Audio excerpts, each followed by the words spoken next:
Good morning and welcome to Career Launch Live. Good morning, everybody. I hope you have a cup of coffee. You're going to need it for this show. You are definitely going to need it because today we are talking to some amazing entrepreneurs. Super stoked. And today I'm Catherine McCord, and I have Justin Radecka here with me. Super stoked. And here's why. This dude is not only about entrepreneurship, he teaches it, which is pretty cool. So tell us a little bit about that. Well, I mean, I do get involved in instruction, but our organization, 1IE, you guys can check it out on Facebook, and we'll do all the plugs later. But our whole organization really is focused on teaching entrepreneurship from ideation. So you just have an idea to bringing it to market. Right. And I don't do a lot of that. I do some of it. I run the organization, which is different. And we're going to talk about all that today. We're going to do, start to concept and then running it afterwards. We're going to go through all of those topics today. The cool thing about today, and this is why I'm super excited. One, I'm always excited to talk about entrepreneurship, but what I'm really excited about is the guy who wrote all of our curriculum is on the show today. Yes. So this guy is brilliant when it comes to entrepreneurship. He's written several business books, but I can't wait. It's John Warner. You're going to see him up first, I think. First, he's coming on first. But I have a question for you, Catherine. Oh boy, let's have it. I know. What is it like being an entrepreneur? Give me like top three things. Top three things. First of all, get ready, especially the first 2 years, to have no sleep. You don't need sleep. It's overrated. No. It's okay. Get ready to constantly evolve. Entrepreneurship is about evolution. It's about growing and changing and being ready for anything, no matter what. Like for instance, this year we had the big slap in the face with COVID, right? It was just bam. Here's this. Got to figure that out now. Oh. And then we also have had plenty of other things going on. So that's another one.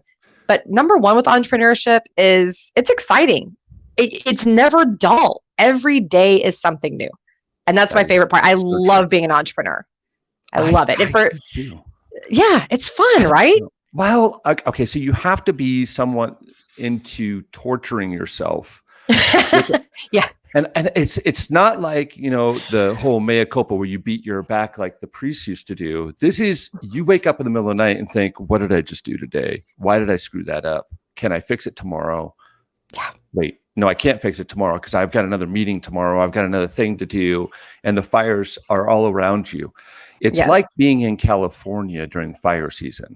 There's a fire popping up everywhere. That's a new analogy, but I think it's very accurate.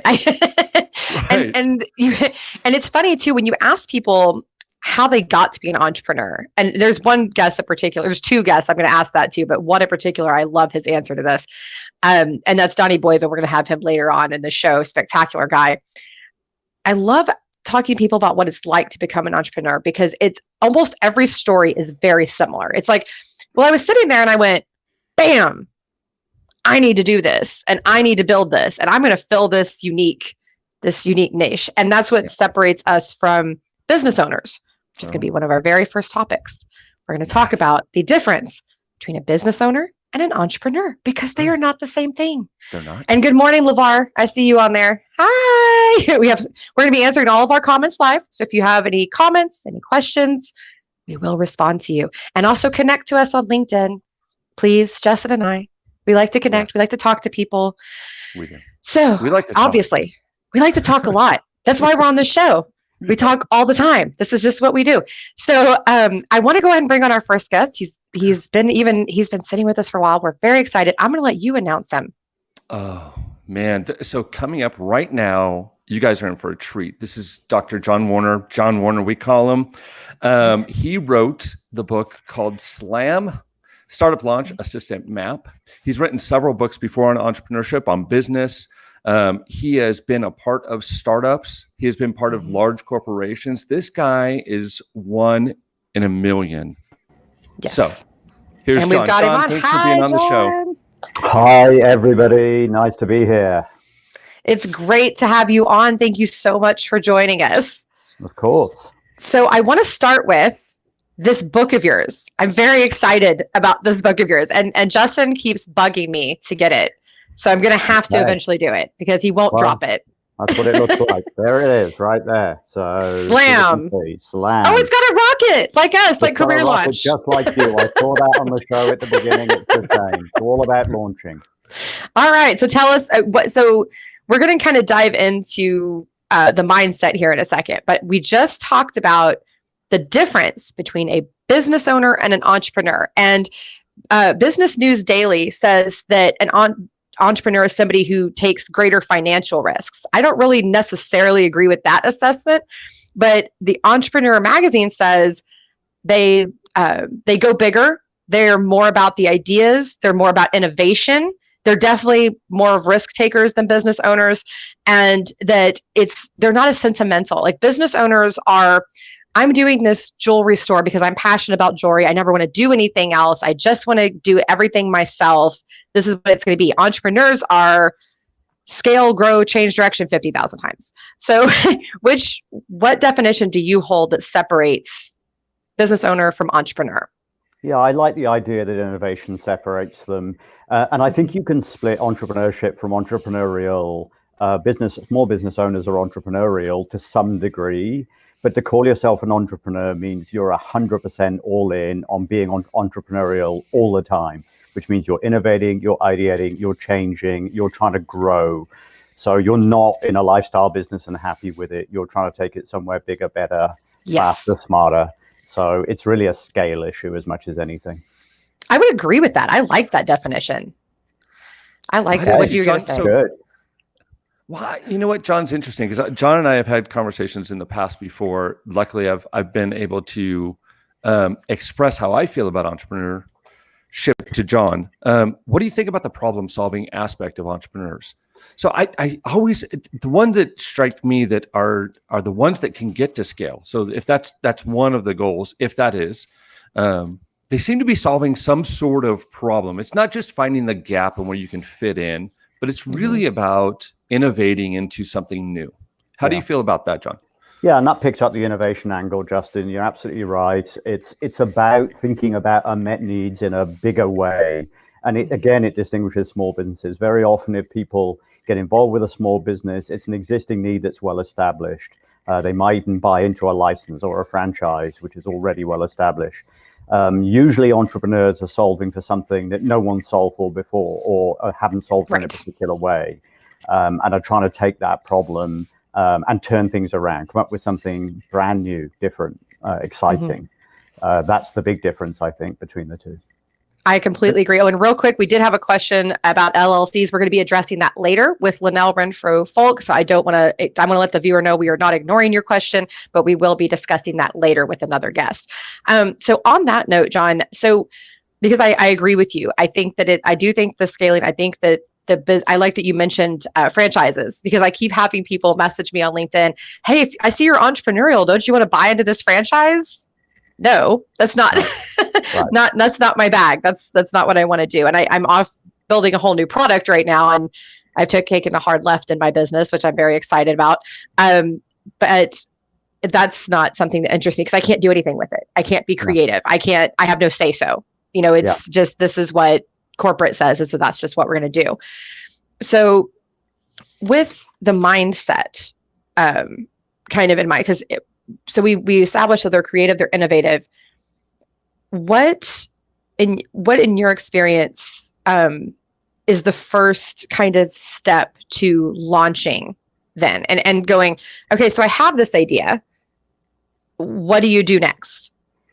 So I think there's almost a preliminary step before that first one, and that is to determine your own risk appetite. It's the other thing that distinguishes the business owner from the entrepreneur.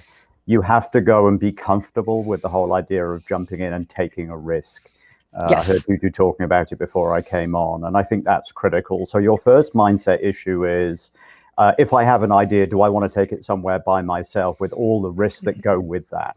So if you separate, let's use franchise as an example, the McDonald brothers and Ray Kroc, who came along, were clearly entrepreneurs in starting the very first business in San Bernardino when they did. But if today you buy a McDonald's franchise, it's de-risked for you. That business is set up, Right. it's got business systems. They're probably going to go and give you not only your product, but many of your customers who already know the brand. If you're going to be an entrepreneur, you're going to have to create that for yourself and figure out what works. So you need an agile mindset and a mindset that's comfortable with risk as the baseline. And you can learn how to do this. So back to what Justin was saying about teaching entrepreneurship, one of the first things we like to teach is how you start evolving a growth mindset so that you can succeed in entrepreneurship in the long term, because it's not for everybody. You can, again, be entrepreneurial, but it's not a path that everyone wants to take up.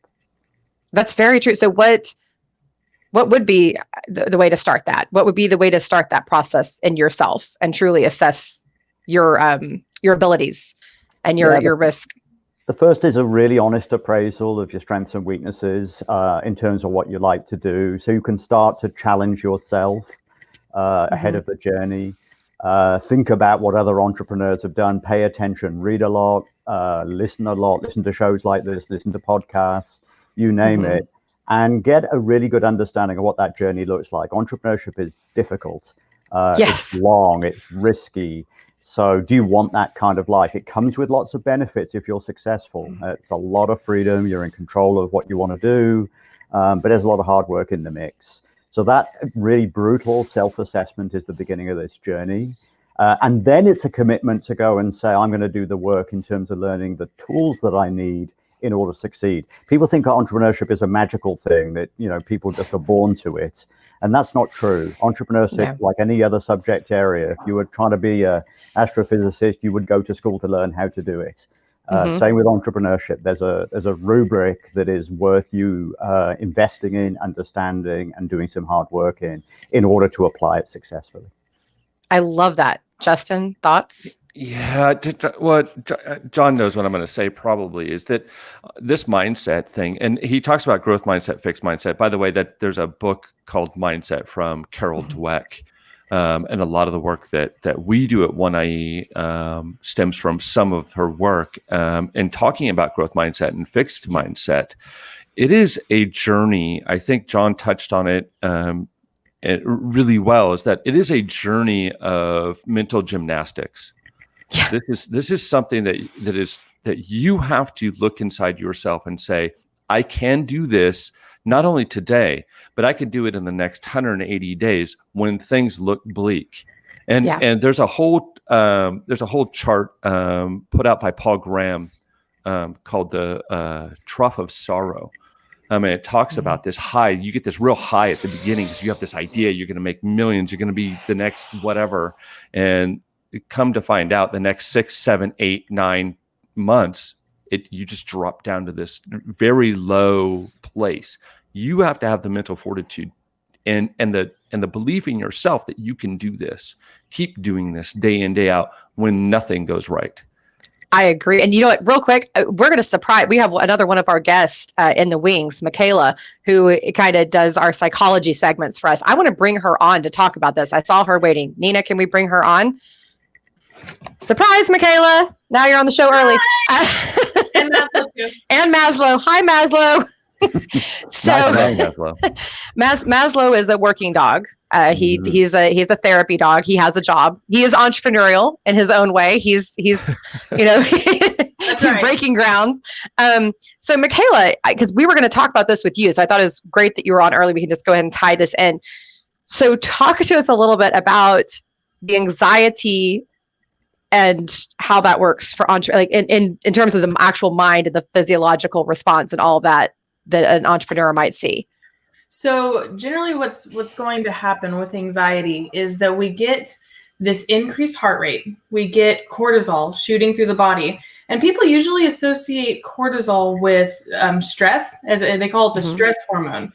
Actually, I think that's a little bit unfair to cortisol, because what cortisol really does is it boosts our energy for response. So with anxiety, what you're going to see is a fight or flight response. And really, what's very interesting to me is that anxiety and excitement are not different. They're the same physiological response. The difference is the thoughts that we tell ourselves about what's going to happen. So with anxiety, what we tend to tell ourselves is like everything that can go wrong. But with excitement, it's everything we tell ourselves that can go right with the situation. Right. So that's like the major thing that I see happening. And so so how do you take it from the anxiety and get yourself back into the excitement mode? Well, generally what I tend to suggest for people is I never try to change anything, because anxiety is part of our human experience. It's going to be here. And because anxiety and excitement are so similar, they actually tie in really nicely to each other. So what I tend to do is, okay, I have these worries about this event. A lot of times they're really plausible worries. They make sense to the situation. And what I tend to keep them in my mind where I can see them, and that really helps, because if they're back in the background of my mind where I don't have access to them, they're just going to be this nebulous of fear, and I don't know what's going to happen. But what I tend to do is keep them up where I can see them. Like, okay, I'm anxious about these things right here, and then what I also do is I bring in some things I'm excited about, especially since that reaction is so similar. It really brings a balance to be able to say, okay, I'm nervous about these things, I'm excited about these, because they play in so nicely together. And you'd actually be surprised at how easy that is to do. That's true. I actually do something very similar. Justin and John, thoughts? So one thing I think I'd add to the mix in all of that is, in entrepreneurship, dealing with your fears is as much about learning to fail as anything else, and then getting back up again. So you've got to be comfortable. If you've got a fixed mindset that says that I'm not willing to fail, you're not going to take the risks that are necessary in the future as they come along, and there'll be risk galore. So it's really learning to fall and then get back up again in a multitude of different ways. So managing your emotions and all of that and being okay. And sure, I agree with Michaela. I think there's a lot of things around not feeling good about the circumstance you're in, feeling out of your depth, maybe even feeling some shame and all sorts of things, certainly fear and anxiety. It's really about saying those are okay. Those are a normal part of what I'm going to face. But I'm going to be better. I'm going to grow. I'm going to get to a better place. And I think those are the entrepreneurs that succeed in the longer haul. I agree with you, Justin. Yeah, I want to add to that even more. I agree completely with what Michaela and John said. I think there's a couple other things that we don't take into consideration usually when we start this journey, and that's the support system we already have around us. And I think that helps you through more of these things. Because generally, if you experience stress in your life, you have family, friends, someone around you that can help you manage that anxiety, as Michaela said, or excitement. But I think in this situation, a lot of times you'll be sometimes outcast by your family, thinking, what a crazy idea. What are you doing? Something's going on with you. So you're going to need to find someone or a tribe of people around you that understand what you are doing. And I think that's really important when we look at building a company or building a startup here, is that you build a tribe around you that believes the same way you do. I think that's very true, Justin. And I think, so I had an interesting experience building my tribe, because it started as, hey, nobody completely understands this entrepreneurship journey in my life. That's a regular part of my life. So at first I kind of got what I needed in pieces. So I had, for instance, my mother, who very much understands recruiting and business and all of that, and is very support. And she's always had this. She and my father both have always had this: you can do anything, you've got it, just don't worry about it, And then Dad, with his work, with his very strong work ethic, even through difficult emotional times, he's been a shining example. I had friends that were very excited, and we're just like, this is really cool, tell us all about it. So I kind of had the rah-rah. And my husband was of course very supportive, but nobody really understood. So I went out and started networking specifically with entrepreneurs to find them and get to know, and successful ones. I want to clarify that. when you're when you're looking for people to be in your tribe, it's always good to have people that are at your stage of the journey too, because you can kind of grow together. But it's very important to have people that have been there and done that, and that are at a different stage than you are. I love talking to what I call the little baby entrepreneurs, that are the little minnows that are just out there getting started in life, but it can be a journey to find your tribe. It's not so easy. And even doing this show, that's grown exponentially for me. So I think, if you don't have that immediately, your friends and family that aren't entrepreneurial, they're not bad people because they don't understand you. It's just not in their wheelhouse. It's just not something that they've experienced. Right. And that's a perfect segue back. That's a perfect segue back to mindset, is when, the entrepreneurial mindset, you have to find the tribe that has that same sort of mindset. By the way, I don't think you have to find necessarily the one that, at least in a support group, all of them that go, I'm on the same journey as you. You can have people that are in different places, but they at least understand and they can help you manage day to day. At least have someone to bounce ideas off of, or ideate, or maybe you just want to vent for a while about how painful life is being an entrepreneur, which could be daily. I'm not going to lie. I've complained to John several times about this process. And I think it's important, though. I think you're right. I think it's good to have a group that's diverse enough in terms of experience. They're diverse enough in terms of what you're trying to accomplish, and they can bring some perspective to what you're saying.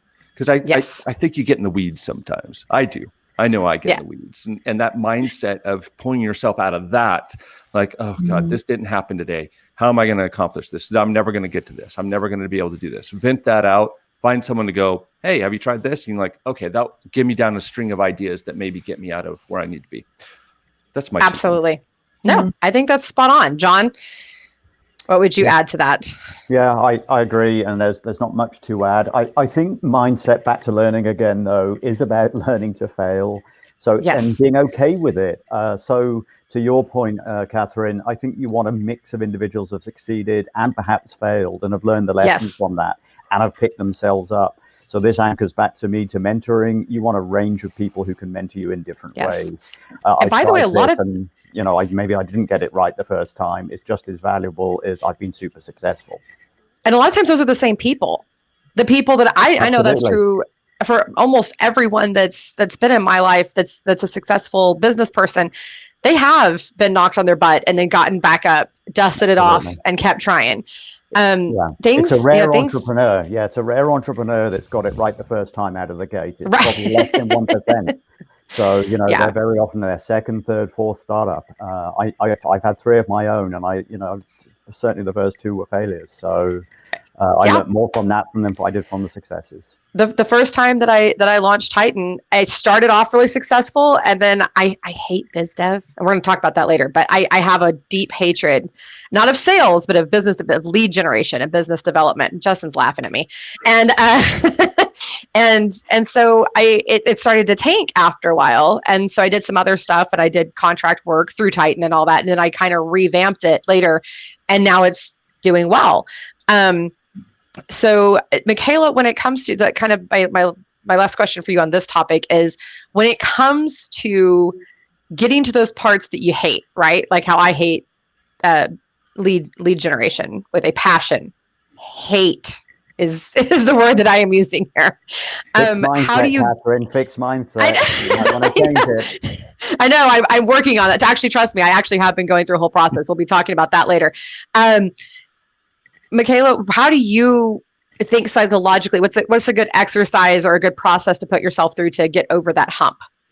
To get over the hump of something you hate and you don't want to do? Yes, but it needs to be done. Humility? No, it's honestly that comes with everything. It really does. But like, I love what I do for a living, and paperwork is the bane of my existence. I hate it. It's so hard. However, what I tend to do is I see it in the grand scheme, the big picture of things.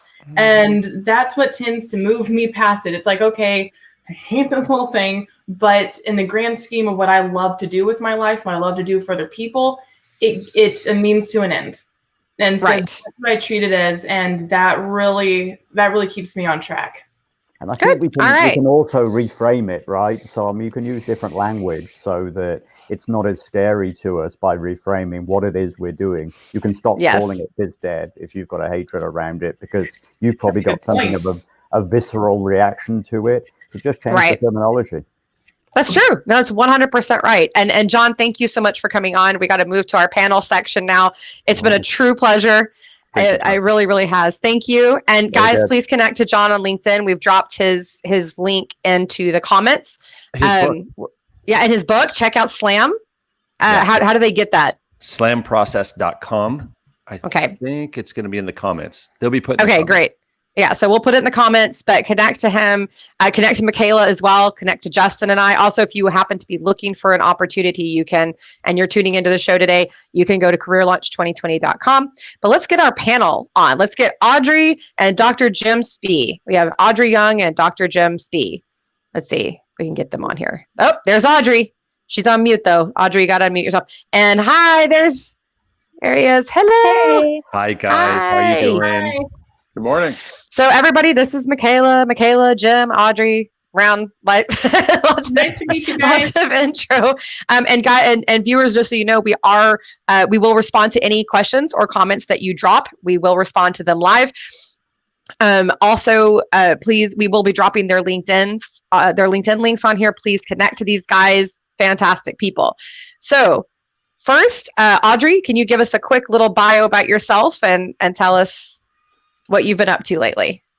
Yeah, I'd love to. So my name's Audrey. I actually come from a different background. I come from urban planning, but a few years ago, I got into a predicament myself, and essentially just needed a stroller.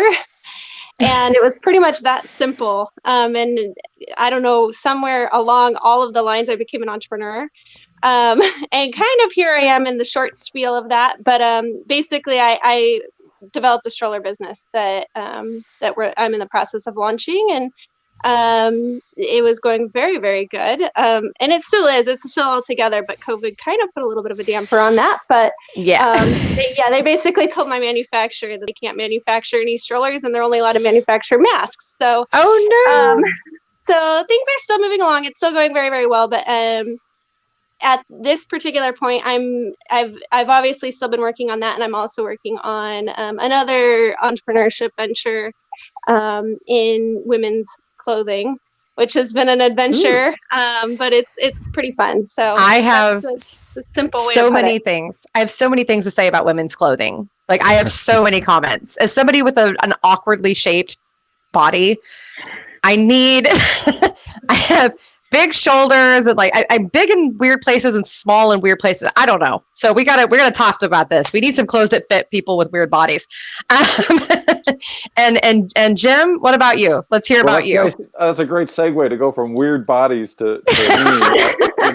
I'm a medium tall, and so I go looking for clothes, and there's nothing in the stores. I've been ordering online. If I might find something at the on the remainder shelf at Marshall's once in a blue moon, but when the style is for long shirts, I'm good. When the style for short shirts, I'm trying to lose it, but I've got that middle-aged thing around the middle that's been there since college, and I'm like Mike Myers. I'm working on it. So I live in Redlands, California, and I met Justin about 9 months ago, and I met John about 2.5 years ago. I teach at the University of Redlands. I had this epiphany about over 10 years ago at a workshop on design thinking that I'm a designer. I have an undergraduate degree in engineering. My hobby is restoring old airplanes, and I don't really ever finish the project because I keep finding new things to improve. So my airplanes had several improvements. And we just finished one too late for this airplane, but now I have 3 more project airplanes. So I'm also an airplane hoarder. And of course, I'm looking at all of them with, what could I do to make this better? And so that I would say I have more of an entrepreneurial mindset, but not the full growth one.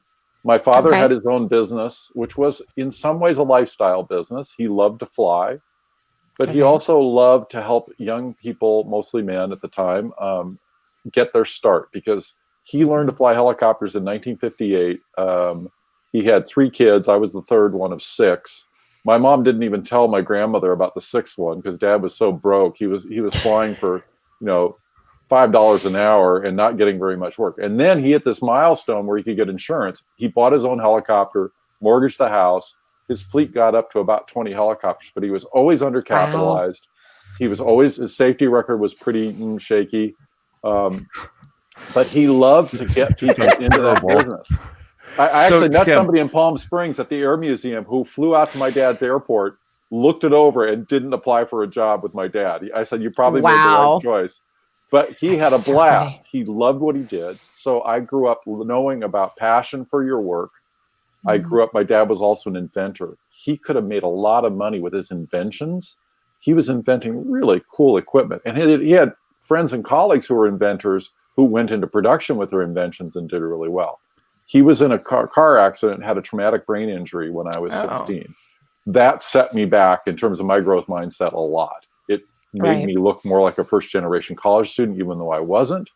And it really had a big economic impact on my family. Right. Half of us stayed entrepreneurial. 2 of them own their own business. One's an attorney and the other one is in construction. Third one is in sales. He loves sales. He's very outgoing.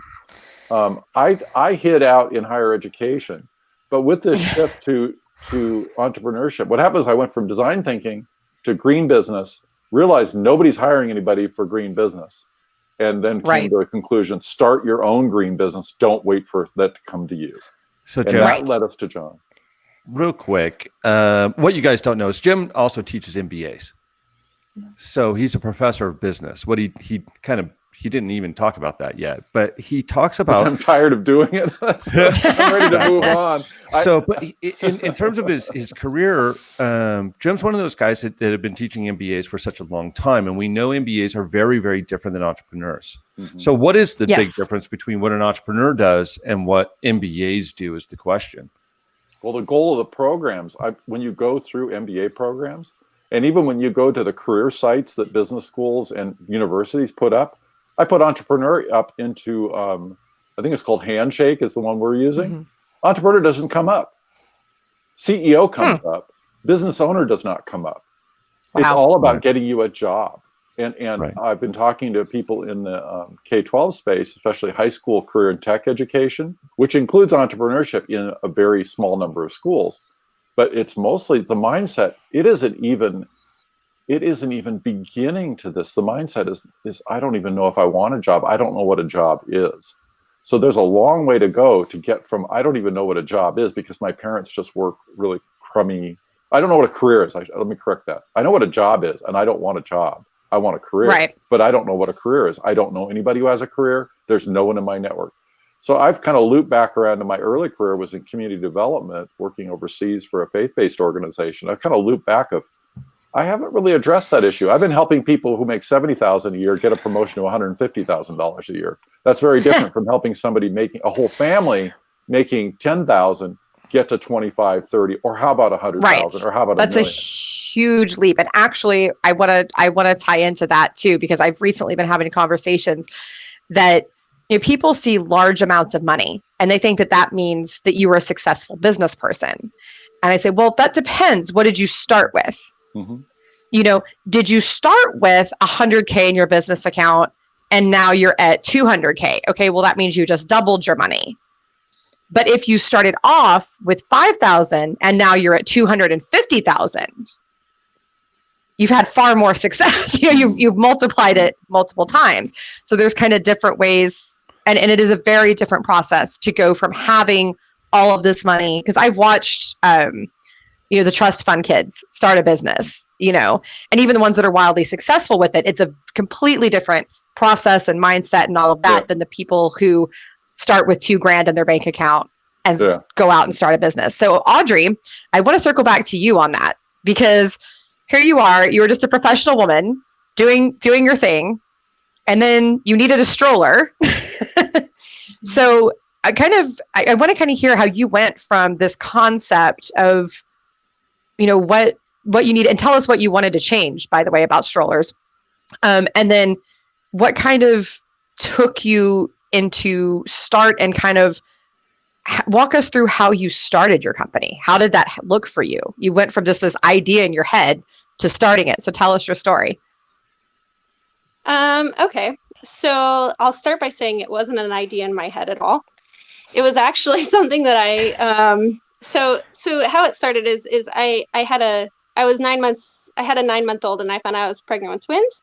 Oh.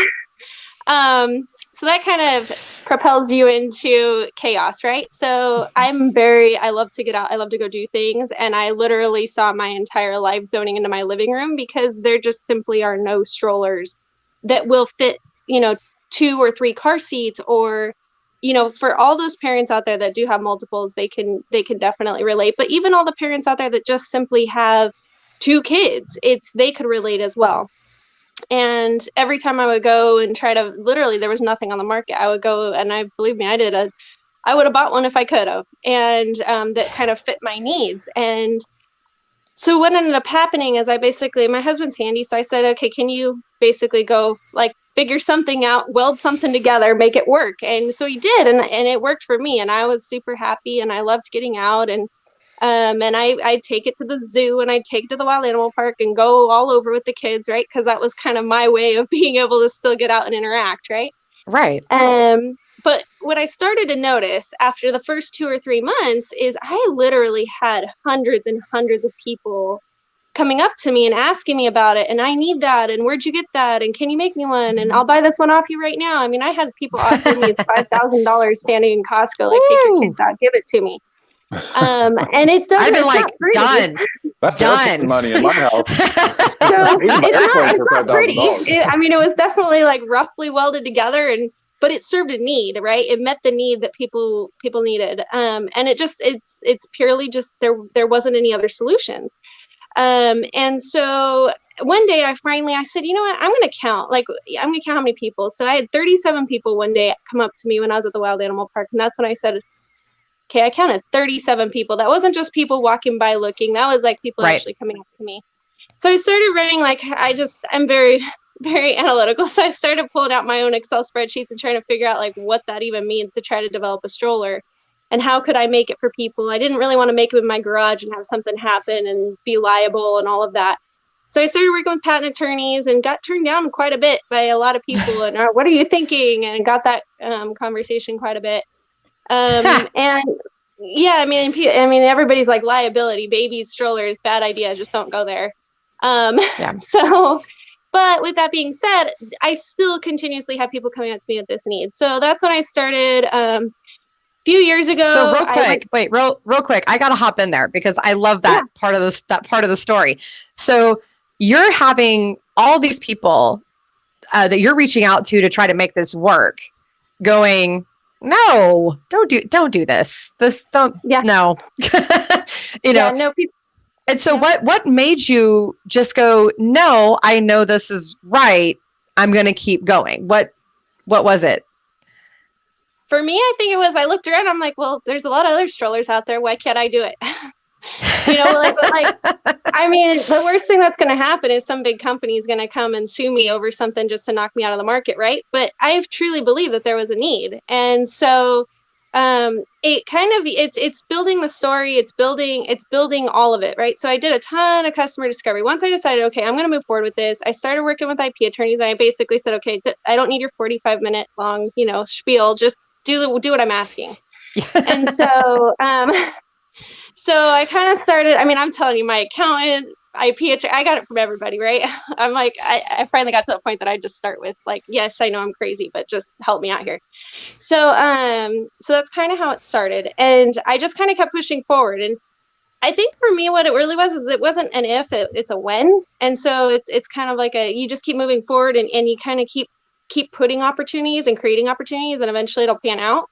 And that's something that I kind of learned along the journey, because there's a lot of setbacks. There's a lot of people that came up to me when I was first trying to figure out, how do I do this design? I have absolutely no idea. And I had people quote me $1.5 million to do the design. I'm like, well, I don't have that, Yeah, no, I can't, I have a few grand, but that's not going to do it. Right.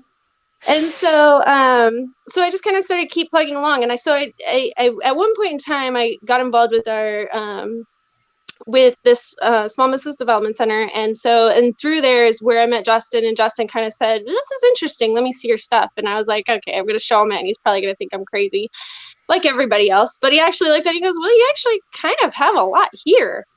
And so he's like, why don't you just start doing some true customer discovery? And so I started with that, and that's kind of how it kind of started building. And I did over 150 customer interviews to kind of figure out what exactly is the need. Like, why are these people interested, and why do they, like, what is driving this? And so, no, but not only their need, but also how do they shop? Where do they shop? Why are they shopping? Who's buying it? All of the psychographic data.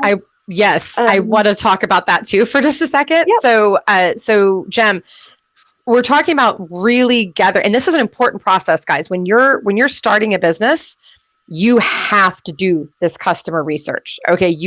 And you can do it. There's all different ways to do it. Okay. But you have to. So Jem, can you kind of walk us through crossing your T's and dotting your I's on that front? And Justin, feel free to chime in too. Well, this is why I'm a big fan of Justin and John and John's book, because I went to a boot camp at Syracuse University on how to teach entrepreneurship, and they never talked about customer discovery once, maybe 30 seconds. And I started teaching design thinking, and it was one page in a 100-page book.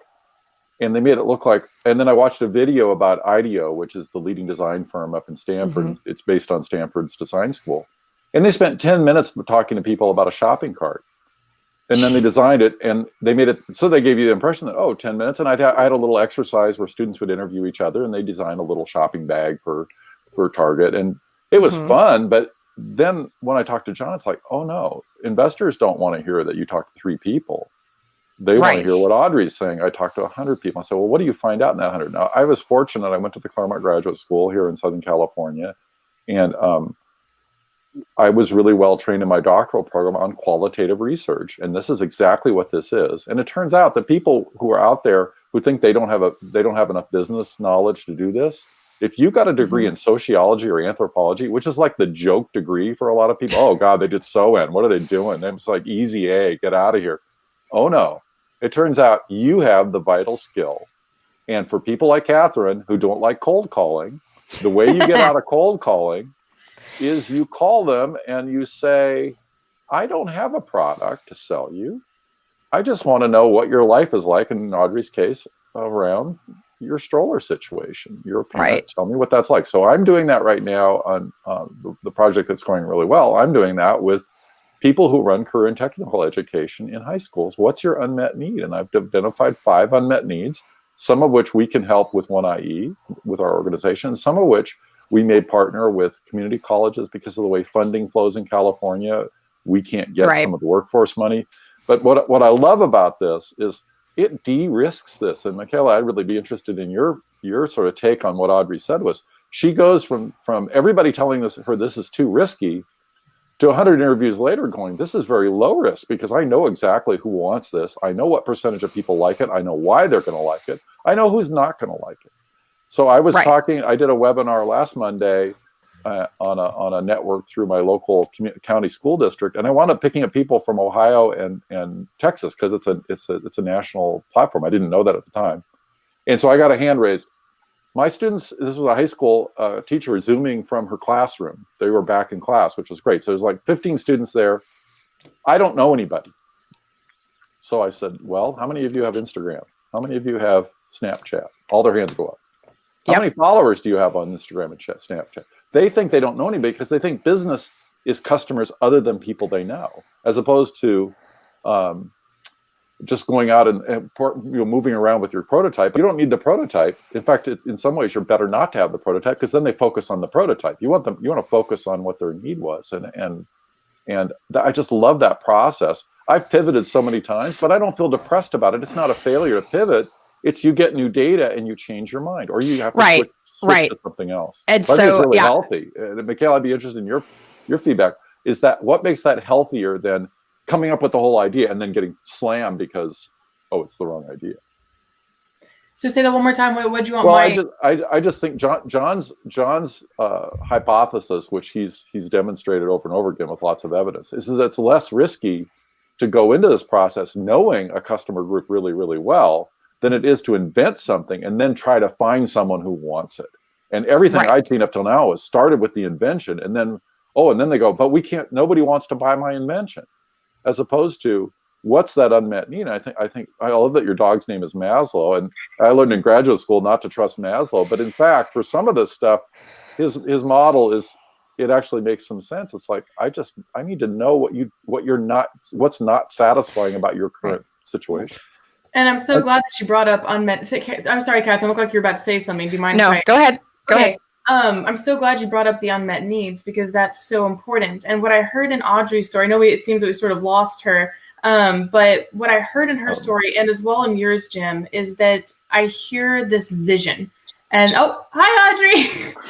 There she is. Hi, sorry about that. I got stuck backstage. Yeah, no worries. But yeah, I hear vision. And I think that is so important for the entrepreneurial mindset, is that you have a vision of where you're going, and you're going to meet all these unmet needs that are out there. And that is so important for the vision aspect, because when you have that to drive you towards the goal, I mean, it's just, I see that as such a big goal to have in mind. And as long as you can focus on that, I think that you've really set yourself up for a lot of success. You have to, and you do kind of have to keep, telling yourself that you're okay. So for me, it wasn't that my overall concept was a problem, because people are like, oh, well, people have been doing recruiting for years. Where I had people telling me that I was certifiably insane is how I structured that and how I charge. Because one of the reasons I started my company is that what people charge for staffing is criminal. Charging 20 to 25% of an annual salary for something that, I'm going to give you a little recruiting secret here, rarely takes 40 hours of actual, really, really, really working on it. That's just insane to me. So I set out to charge far more reasonable rates and to work specifically with entrepreneurs, because I love working with entrepreneurs. I've helped several companies grow and helped several companies get started. So it was very important to me to keep feeding that love and to help other people realize their dreams. So I had people just no. And so what I did was I started talking to entrepreneurs and the little guys, and they were going, yes, thank you, because I need this help and nobody's giving it to me. And then I started doing employee relations consulting and all of that stuff as well. But these guys needed help, but they couldn't afford it. Mm-hmm. And that's ridiculous. So I just stepped in and said, okay, here we go. Let's do this. So I think you're right, Michaela. I think that having that positive feedback, and Jim too, I think having that positive feedback is imperative in the process. So Justin, when it came to starting your company, which is teaching entrepreneurs, what gave that to you? What was your positive reinforcement versus the negative? Let's talk about both. Okay, so let's start with the negative. That's probably the longer list. So I met, so go back a bit here.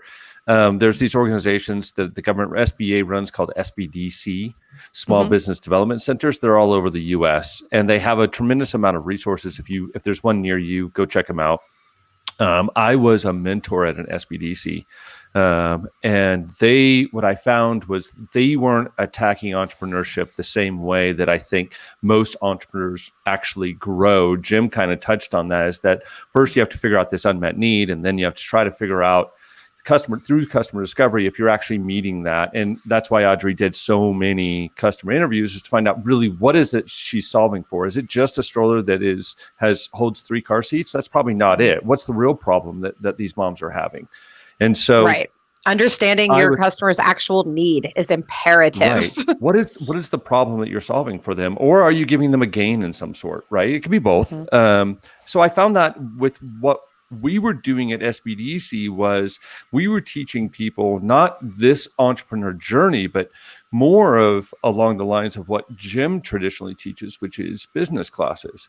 We were saying, right. Okay, well, make sure you understand your financials. Make sure you understand capitalization tables. Make sure you understand what marketing looks like for you. Find a local marketer, and all this stuff, which are steps down the road from where you're starting. Right. And John was a mentor at SBDC. That's how I met John. And we were mentoring some of the same teams, and we were talking to them saying, look, you have to start at square one. I want to know what your customer is. And Audrey touched on it a bit, is that I want to know not only their demographics, not geographics also. I could figure that out almost by just looking at people and having a few simple words exchanged. But I want to know their psychographic. I want to know where they buy, Right. why they buy, what it motivates them. And then I want to know their behaviors in terms of how they shop, where they spend their money. What do they do with their money? You know, as a Right. business owner, I need to know that there's a reason they're going to give me their hard-earned cash. Right. So when we started doing that, then I realized we should just do our own organization. And of course, I was told by every SBDC in the region, every county, every city, every educational institution, gyms included, University of Redlands, and UC Riverside. There's 5 universities here, and several junior colleges. All of them said, "Don't do this. We already do what you do." But they didn't. And we do it. We do the best, and this is it. And so, right. So the first thing we said was, okay, so we'll be competition. We know there's going to be heavy competition then, and we know there's going to be some saboteurs out there telling people that what we do is not right. Right. And I think that's another mindset hurdle to overcome, is that there will be people that will sabotage what you are trying to accomplish in different ways. But I want to come back to this issue that you brought up earlier, Catherine, with John and Justin in the previous segment of finding your tribe. So I was visiting one of my earliest colleagues. I replaced him in my first job out of college, and he's a water engineer, and he spent 30 years working in water purification, because when we lived overseas, we had to boil our water every day, and he hated that. Right. And his company eventually sold to a larger company, but they were touching 1 billion lives with water filtration systems. And I got an idea from talking to him, and I pursued it. And that's how I met John, pursuing this idea. But I didn't do customer discovery first. And in fact, the first semester I did it, my students came to the conclusion that it was not going to work and told me just to stop. And I said, "Oh no, this is going to work. This is going to work." And we pivoted like 8 times, but it wasn't my tribe. The people that we were trying to approach were not in my network. They were if my friend had done it for his company, he could have overcome that because he knew all the right customers. And we'd find one customer who said it was a great idea, let's do it. And then I call 8 other people in that same industry, and they wouldn't even call me back. Right. So and I think that's a really good point. And it's just like with Audrey, she was saying, you know, she was talking to other moms. Well, that's who you need to talk to, you know, and especially moms with, you know, with a whole bunch of kids. So, or kids close to the same age, or, you know, that type of thing. The other interesting thing about the way universities are organized, we're organized around publications and how you get your promotion tracks inside the institution.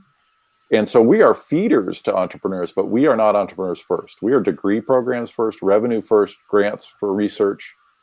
And what I discovered poking around the edX website is that customer discovery is under programming. It's under product management. It's not under entrepreneurship education. It's not in the business school. It's a subset of marketing.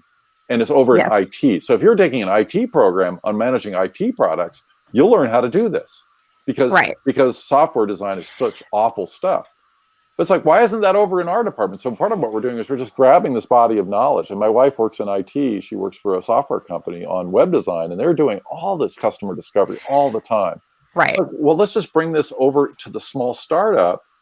And then it all just made sense. It's like, I couldn't put all those pieces together. And John and Justin have helped me adjust that. And we're borrowing stuff from other people, but Audrey, I love your story. Real quick, I'm so sorry to cut you off. We have 2 more minutes on this segment, and we really need to get to the other piece. We've been talking about this one piece for a really long time, so I don't want to interrupt you. It's great content. I'm glad that y'all are doing that with your program. But let's talk about for our viewers, right? Because these are entrepreneurs we're talking to, right? So they know we got to do. So we do the customer marketing. We learn about our customers. We learn our audience. Then you've got to figure out your team, because whenever you start a company, you have to have a team, right? So real quick, Michaela, just very briefly, you were with me kind of at the beginning of the relaunch of Titan and what that looked like. Yeah. So what do you remember about what was important about building that team? Well, a lot of it is, especially from the remote teams. Remember, we had a lot of people that were very remote, and so you didn't really get to meet them in person. And first of all, that's such an important part of connection, is being able to meet in person and really get what I call a feel for people. But as we've been talking about this team building, what I've heard a lot of is the like-mindedness, and that you build yourself up by surrounding yourself with people who maybe are at the same level or a little higher, so that you can really build your team. And one thing I noticed with Titan management, especially like first starting out, building things up, is that it was hard, especially because of the remote stuff, to really find a team that, like, you know, maybe they didn't have the best experience in the field, and it was hard at times to really find that stride. And maybe that's the word to use, is stride, and find, like, you can sort of like feel your way in, like, oh, does this work? Does this work? Right. And dance really until you really find how you can all fit together, if that makes sense. Right. No, it does. And I think, and Audrey, I want to get your take on this too. So building your team, you know, because you kind of, I mean, how many people know about strollers, right? So you had to really, and manufacturing and all that. I'm sure you didn't just walk around and having tons of people that knew all that stuff in your life. So how did you go about finding your team that was really going to help you launch your product?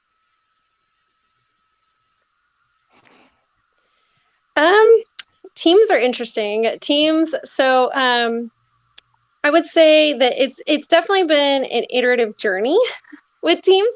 So I do have a phenomenal team. With that being said, it's absolutely critical to find people that work with you really, really well, and complement. Right. We all complement. I like that you said that. You're not all the same person. You complement each other. Exactly. Yeah. So and I look for people to be on my team that do complement kind of my skill set, because I would much rather rely on somebody that does fabulous graphic design than me sit there in front of Photoshop for days on end trying to create something, right? That turns out okay. I'd rather focus on what I'm good at and respect that they're good at other things. And so I have a phenomenal team. I have a co-founder that he's an engineer for Lockheed Martin and does all kinds of designs for he's actually a missile designer, but he does all the tooling design for them. Oh, interesting. So he kind of came up to me and said, well, yeah, he's like, I can help you with, you know, we kind of went through a whole process, and he's helping with the actual physical design and CAD and so forth. And he has a lot of manufacturing contacts. So stroller designed by rocket scientists. So I like that. Yeah, stroller designed by rocket scientists. So it was a really creative way to find somebody who had the right skill set, but didn't have the exact background, but could do everything you needed and bring contacts. And bringing contacts is a huge part of your team when you're starting a business. And I'm so sorry, guys, we've got to wrap up. We've gone over already on this session, but thank you so very much for coming on. You were both an absolute joy. We're going to bring on Linnell Renfro Falk now, who and you guys connect to Audrey, connect to Jim. We dropped their profiles down in the comments. Please connect to them. They're wonderful people. They will help you grow your business. Not Ray, Nina. No. Get them out. Let's bring in Linnell. I think she's gotten distracted. Bye, Jim. Linnell is not here. Okay. So then you and I will just go then. Okay. Good. So I have something to say. Nina, can you get, there you go. All right. So real quick, I want to talk about that team thing real quick, because you have to bring on people that complement and people that can bring connections. That's extremely important, guys. When you are starting a business, you have to have people that are, even if they don't have the connections, can make them. And you have to have people that will work with you and that will be flexible. This is not a person who's got to have the 9-to-5 type structure. You have to have people that are flexible and willing to bend and grow. Thoughts? I couldn't agree more. It's interesting building a team. And I was part of, so let me back up. Audrey, in that last segment, she's part of 1IE's group, our family, and we helped build both of her teams. The piece that she left out kind of, and that I like, is that we talk about is that find someone who, you don't need someone from the industry you're breaking into, because you're going to hopefully redefine that industry, but you need skill sets and networking. Those two things are massive, but it doesn't have to be like in her case. She got someone who designs rockets, not strollers, but so what? He's an engineer and understands tooling, right? Yes. I don't care that he understands strollers. People get strollers, by the way. It's not rocket science. Right. It's not rocket science. says the guy who works with a woman who got a rocket scientist to design a stroller. But it really is true. You don't have to have, and that's what Michaela was alluding to that I did with Titan, is that I don't go out and hire recruiters. In fact, I never do. I don't like to get people from the industry. I like to work with people that are new and that have the right personality and that will really get it. Right there, personality. You're building a culture. You're building a culture of one vision moving forward to make that vision happen. And if they're not with you on that, you're never going to succeed. And the number especially one, your top three employees, right? You're right. And I also just did and this ties into this part of the segment too. So you cannot have, you can't be slow when you're starting a business, right? I have seen so many businesses fail because they were slow. So one of the things that you have to understand when you're an entrepreneur and you're building a business and you need to gain momentum is that people need to understand how to gain momentum. Okay. You cannot be taking 2 and 3 days to get back to clients. That's insane. That should never happen, by the way. Ever in any business, there is no excuse. There is no letting it sit in your email. Oh, I forgot. I didn't see my email. I have come across a desk at somebody like get it together. This is respond to your customers, be engaged, be involved. If you do social media, you better respond to all those comments and you better do it quickly. And get out there and network and be involved. You cannot be closed off as a business. So you need to find people that understand speed and urgency, a sense of urgency when you're starting a business. I couldn't agree more. I think a lot of small business owners or people who are doing startups don't understand how much you're actually doing to move the ball forward every day. And it's that type of speed, that type of work. That means your decision process is much, much shorter in terms of time frame. And you don't have the luxury of sitting back on a decision for a week or two. By then, the decision's null and void. At that point, just don't make it, right? Just skip it. Let's go on to the next one because it will be different. And I don't see it. I mean, I'm lucky to have watched Audrey do this. She's a quick decision maker and she's just go forward one step. I don't care how fast we get there in terms of the final product, but we have to just keep moving and making decisions every day and doing it. 100%. Because I think in that, I mean, we've talked about mindset a lot in this, and interesting listening to Jim, he's pivoted. It is literally 100 times. I think he's pivoted his ideas, but I think it's important to understand that he made that decision quickly. He didn't sit on it. He's like, okay, I'm going to make this decision. It didn't work. I know it doesn't work. That's a dead end. Let's go to the next one and see if that works.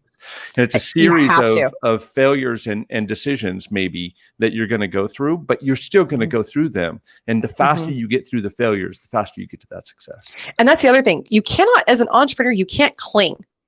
And I see so many entrepreneurs that do that.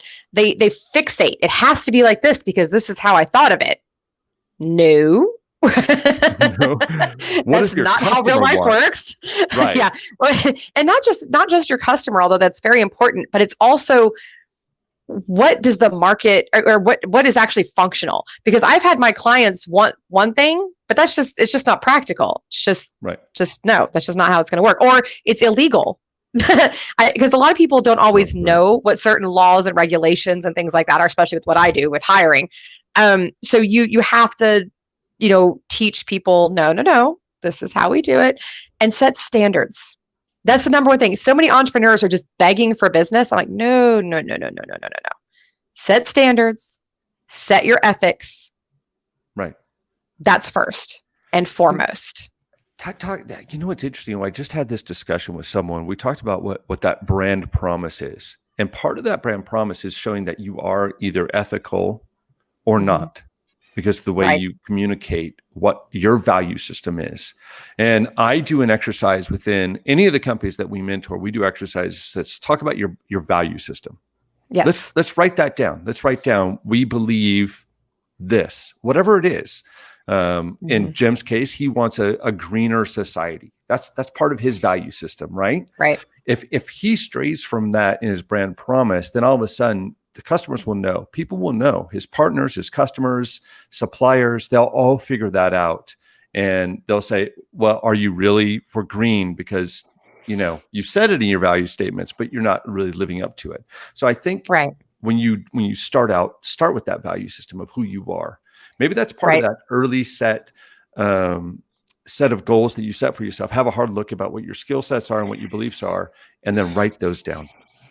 100%. I say do that before you do anything else. And then you've got to get, so you've got your morals down, you've got your ethics, which should always be at the forefront of everything that you're doing.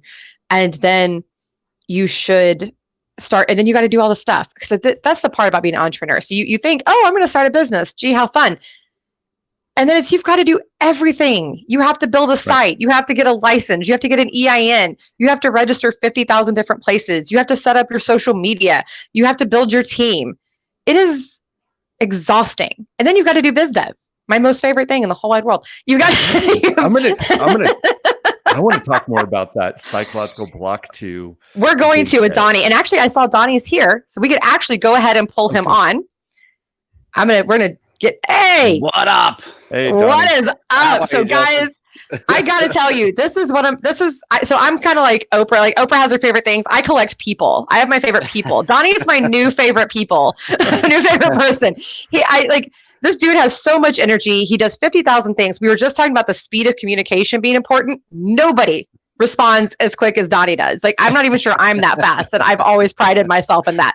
And this dude does just everything. Sent me a thing. She's like, "Hey, we can get you on early," and I'm like, "Fuck, I'm in." Like, done. Let's do this. and guys, just so you know who Donnie is, he actually he does 50,000 things, but he runs Success Champions, which is networking and all kinds of trainings and all kinds of very fun things. And then he's also done sales training for years and years and years and years. So let's talk about getting the business started, because you first, let's hear your story when you became an entrepreneur and how that came to be. Oh, sure. Not a problem. So former United States Marine. So if you haven't been ready, if you're sensitive, you don't like profanity, earmuffs, just be forewarned. I'm very loud, and you just get me. Justin, you're not that sensitive. Shut up. Right. So, I am not. And hi, Savannah. I see you, sweetheart. Hi. After the Marine Corps, I spent 20 years as a straight commission sales guy. So perspective, that means I didn't eat dinner unless I sold something, right? So, and it was always really in the commercial realm side of things. And along that journey, I figured out that I'd spent most of my ride making everybody else wealthy. I've sold millions upon millions and millions of dollars. And when you looked at the income ratio from that business to what I made, I should have retired when I was 25. And, as I grew on and later in life, I found myself in a situation where I was a picked up partner in a company, was going to buy out the business. Me and my then business partner went out to dinner, and we were celebrating the successes. We were getting ready to hash out this multiple 7-figure deal over 5 years and figure out what that was going to look like. And he made a phrase and a statement that changed everything. And what he said to me was, "Donnie, thank God you're my retirement plan." And when he said it to me, man, he said it out of love. He truly did. I took it out of love, and I replied back instantly, dude, it's been my honor. I've loved doing it. I've loved everything about it. Then I walked to my truck, and I was literally like, dude, what the fuck are you doing? You were somebody else's retirement plan. So that's when I launched Success Champions and this whole freaking crazy movement and all the things we do. And you have your hands in everything. I do. You, as big as it is, and guys, Success Champions is national. They just sold out a convention center in Dallas in the middle of COVID and had to sell virtual tickets. I was so lame, I had to go virtual because I didn't get in time to get a real ticket. Yeah, we sold out 3 weeks before the event. So we were pretty proud of that. It was amazing. So, but you're still involved in everything. So what was it like going from being a sales guy to having to start a business and get a business license and do a website and all that? What was that like? A fucking nightmare. I had no idea what the hell I was doing.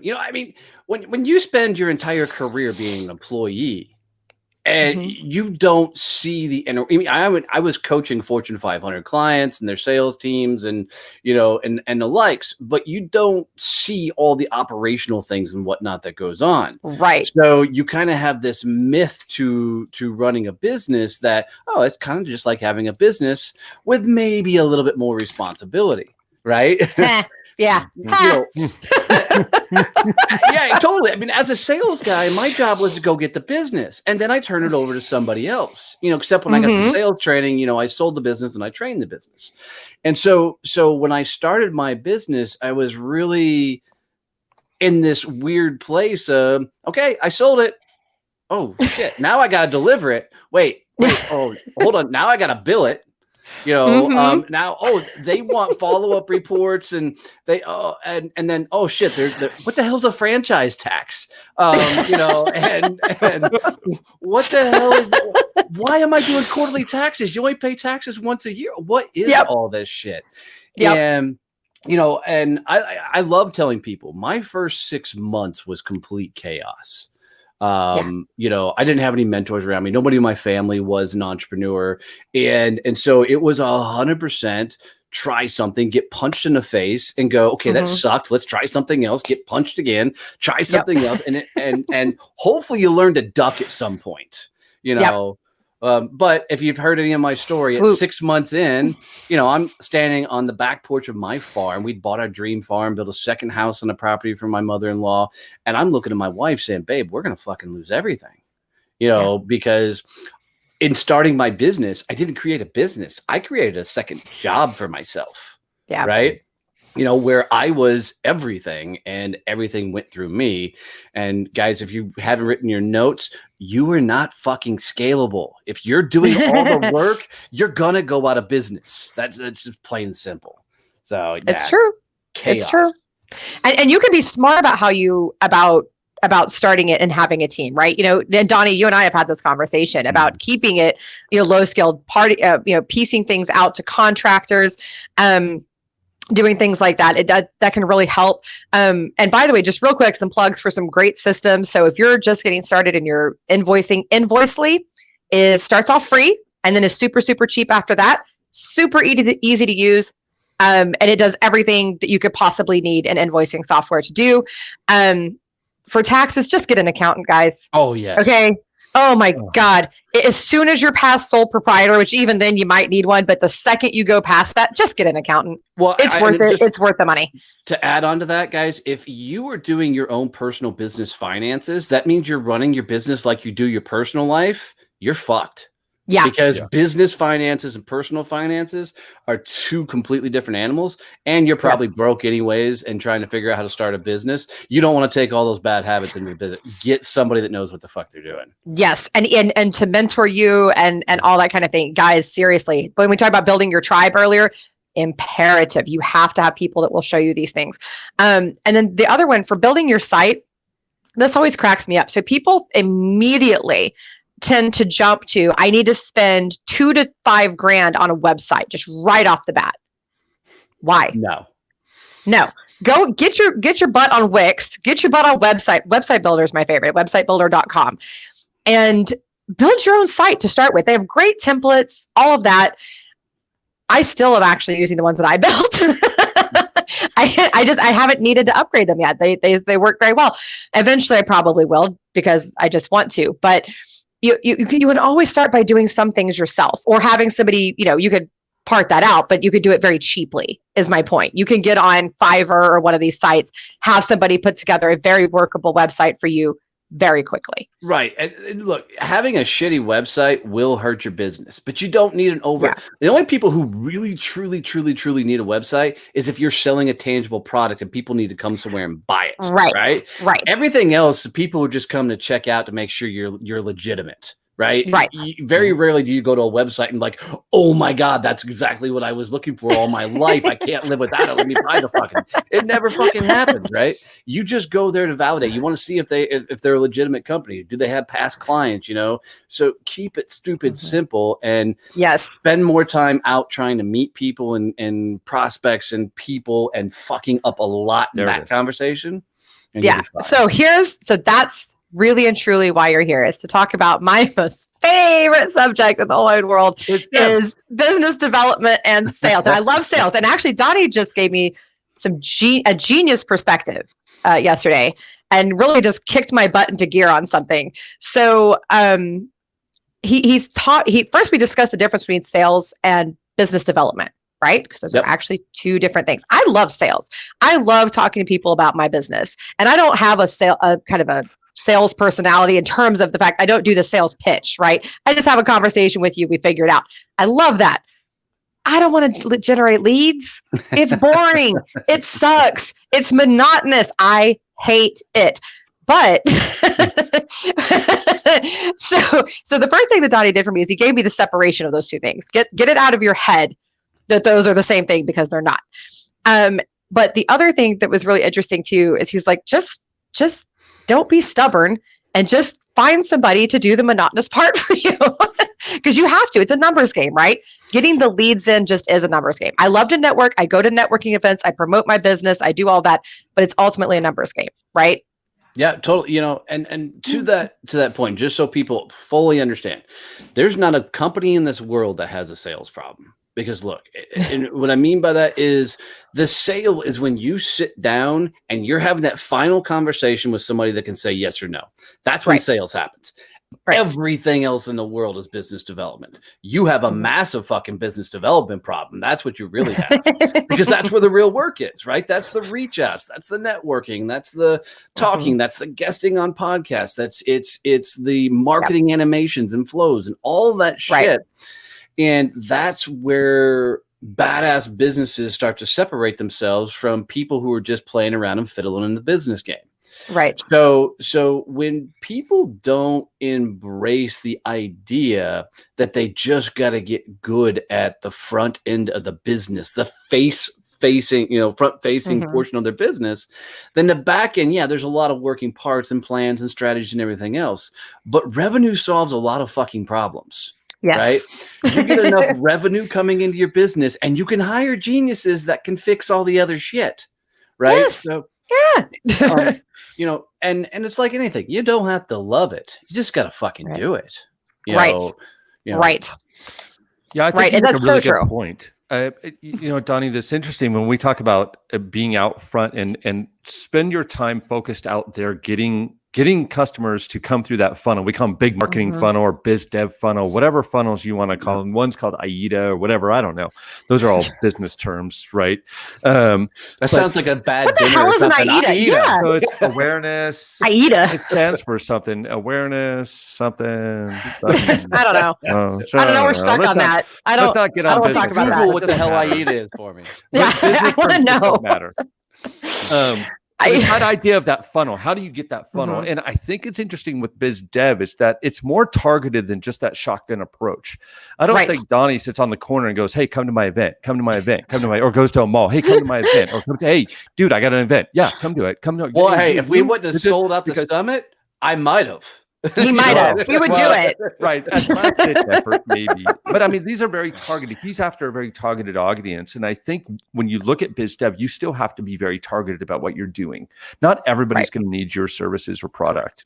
Right. And you need to be very understanding of there's a lot of them out there, but figure out how to get them into that funnel that brings that revenue that solves all your problems. Right. Yeah. Right. Just to help people out, because sometimes when people hear the word funnel, they're like, "Oh my God, this is automation. This is mechanics. This is big. This whoa, slow down." A funnel is very much how did you first get engaged with them? What's the next step? Right? What's the next step? Right? And getting it into a very simple process. Now, you can do this through full-on automations, right? Which a lot of us do. And as your business grows, you will absolutely have funnels and systems and all that. But if you're just getting into the game and figuring things out, keep it very, very, very simple. Where do you find them? How do you get in conversation with them? How do you get them to a meeting? How do you get them to a yes, no, right? Just keep it as simple as freaking possible and quit overcomplicating it, because the sales portion is really nothing more than a fucking conversation with an outcome. Right. You're either going to say yes or no, and you got to be okay with both sides of it. You know, so quit overcomplicating things and just keep it very, very, very simple, very down to earth, and go get into as many conversations as you possibly can with the ideal person, to Justin's point, that can say yes to you. Yes. Yeah. Make sure that you're talking to the people that can actually make decisions. So like for me, because I work in recruiting, it's either got to be the entrepreneur or it's got to be, a director or somebody like that, somebody who actually can pull the trigger and make the decision to spend that money. That's who you need to be talking to. I do. So if you're doing B2B type stuff, go to networking events, go to conventions. Oh, get your butt to a convention. Thousands of people there that can be in your funnel and that you can talk to. But I also want to touch on something real quick, because we're talking about the sales aspect as well, and actually closing it and having that conversation. And you touched on, you have to be okay with either outcome, right? Yep. And part of that, guys, is, so I have my COO, Joel, he always tells people, it's just like dating. You can't have the stank on you. Okay. It's like when you're trying to close with a girl. If you seem desperate, she's going to go, ugh. And go back the other way. Like, no, I don't want this one. He's too desperate. This one's not, he doesn't know his value. Get away from me. But if you go in there and you're confident, you're like, I could take or leave you, whatever, that girl's going to, hey, well, what's your deal? Why aren't you chasing me all around? Why are you so special? All of my single years, tricks away. I'm sorry. Yeah. I'm sorry. I'm sure. I'm sorry to all the guys out there that I'm ruining this for you, but it's true though. And it is very much that type of thing. You have to go into that closing conversation with, this is a mutual decision. Okay. I'm not begging you for your business. I'm saying I can do all of these things for you. Let's see if this is a fit. That's how I do it anyway. What are your thoughts, Donnie?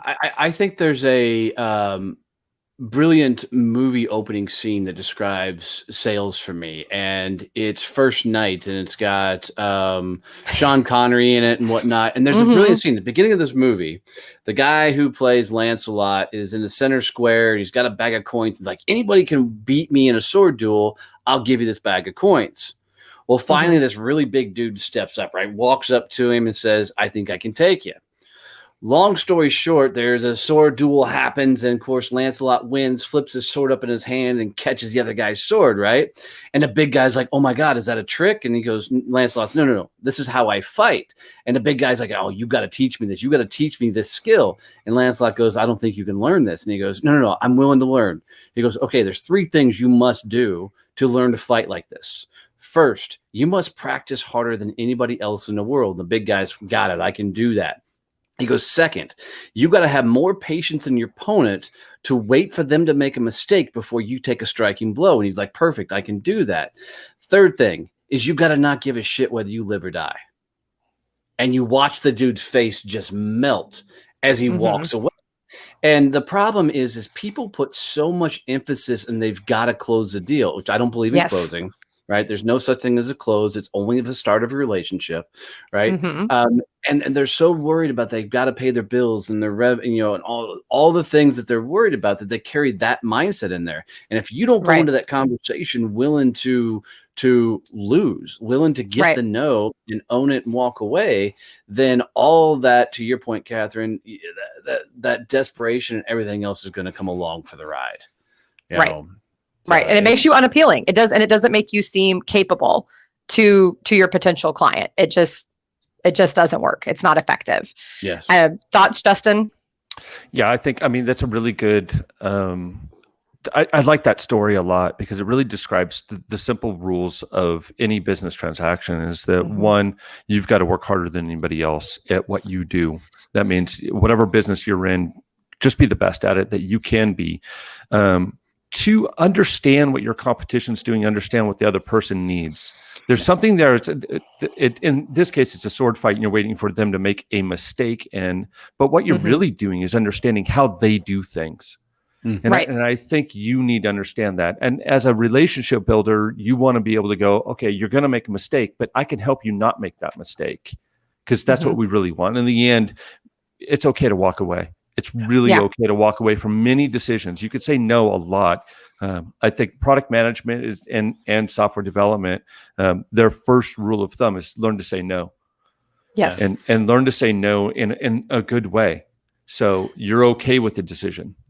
Yeah, you know what I love about that, Justin, is you made me think about it when we were talking about, the middle portion in there about the mistake. You can help people come to the mistake.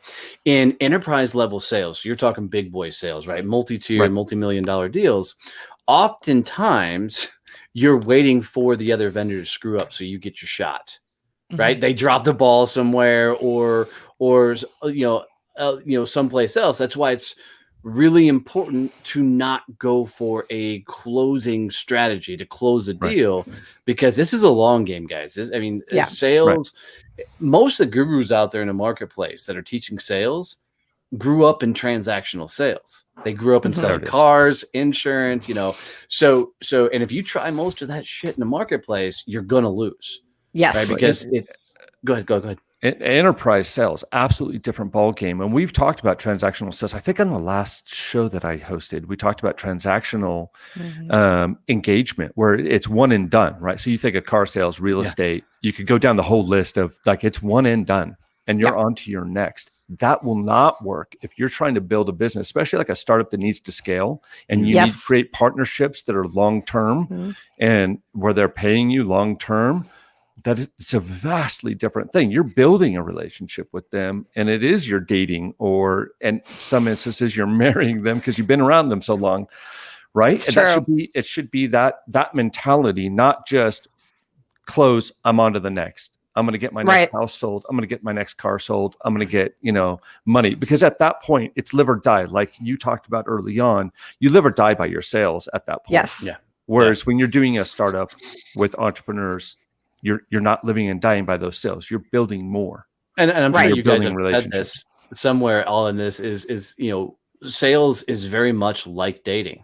I mean, it's not like you're going to walk up to the bar, see the person that you're into, and go, "Hey, let's get married." You've never met them, but that's how most people treat sales, right? It's that might work in, with like a Russian bride or something, but it's not going to work, in all of it. In real life. Yeah. No, it's true. And I want to get your take too on this, because one thing that I've made a point to do, I never allow comparison questions in a sales conversation. So people go, well, everybody else does it this way. Okay. So, and I just tell people, well, I don't do things a certain way because everybody else does them that way. I do them the right way. I do them the best way. Well, I'm gonna change that way you answered that up a little bit. Okay. Only because when somebody says, well, everybody else does X, my response is I want to understand why they just said that to me, right? Why in this moment? And so I'm going to immediately come back and go, thanks for telling me. Is that what you're looking for? Right. Right. Because it's an interesting play, because something I learned a long time ago. Oftentimes you have to sell people what they believe they want and then really give them what they need, right? Because oftentimes people are like, I need this, or I want this. And truthfully, if you've dove into the business and you really know, the end result is something else that they need to do. And there's some steps they need to get there. But I find people often want to pick a fight. And I'm not suggesting you were doing this, but people want to pick a fight and say, no, my way is the right way, right? My way is the only way to go. So you got to go my path. Wait, it's not? Well, I'm pretty sure my way is the only way. It's definitely what you're saying, Tommy. I'm pretty sure my way is always the right way. Always. No. Well, I mean, you're right, go back to when I did sales training. We'd get these big companies calling us up, and they're like, Donnie, can you do cold call training? And I'm like, sure. Can you do prospecting training? Sure. Can you do mindset training? Sure. Can you do whatever the training they want?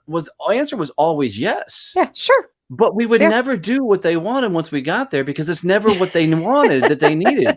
It was always helping the salespeople get out of their own way and then get their processes and their systems and their prospecting right.